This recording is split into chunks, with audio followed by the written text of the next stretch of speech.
For those seeking the sun, Phoenix is a desert playground. But south of downtown, darkness often rules in the form of crime and poverty. Memorials to murder victims mark communities like South Mountain. It's familiar terrain for Lieutenant Mike KURTENBACH. This cul-de-sac that we're driving right here was claimed by a Hispanic gang. Gang warfare ended the life of 14-year-old Jimmy Torres at this spot in 2007. His death marked the 62nd homicide in the South Mountain community in 11 months.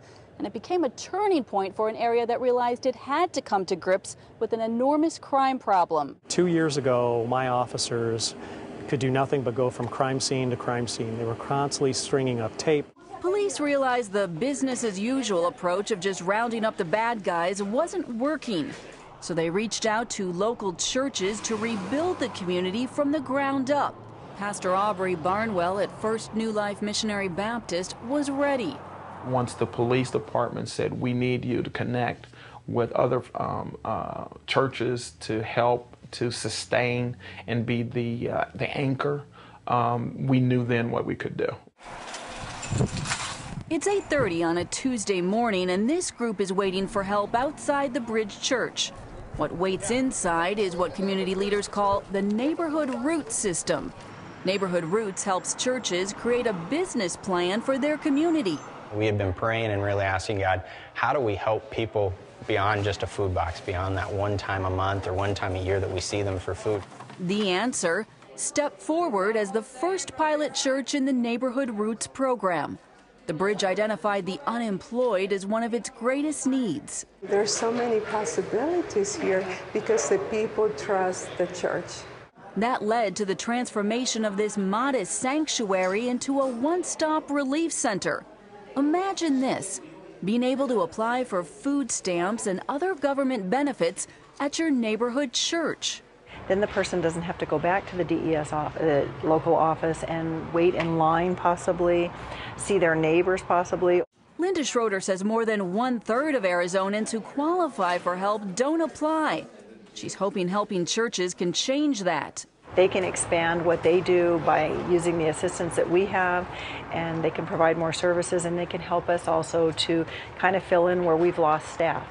The Bridge has also created a career center filled with computers for job seekers. At the city's centers, they're waiting for a computer, sometimes even a couple of hours. And when they get on a computer, they have a time limit. And here they're able to come in, they get the help that they need, they can sit down and look for a job for an extended period of time. And beyond that, they have somebody that they can just talk to, that can encourage them. That personal encouragement makes the difference.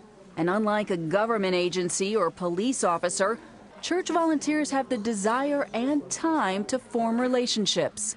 Sometimes when I'm praying with them and they start talking to me in terms of some of the things they are going through, and they start, just crying, you can tell that they're just going through so much.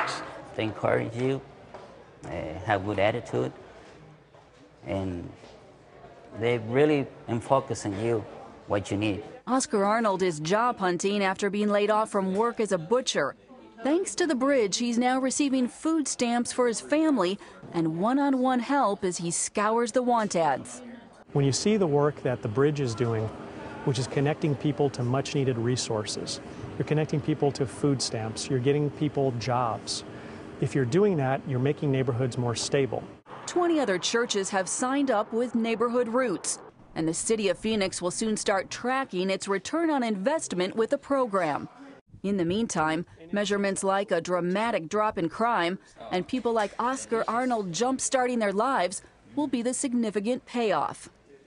In Phoenix, Heather Sells, CBN News.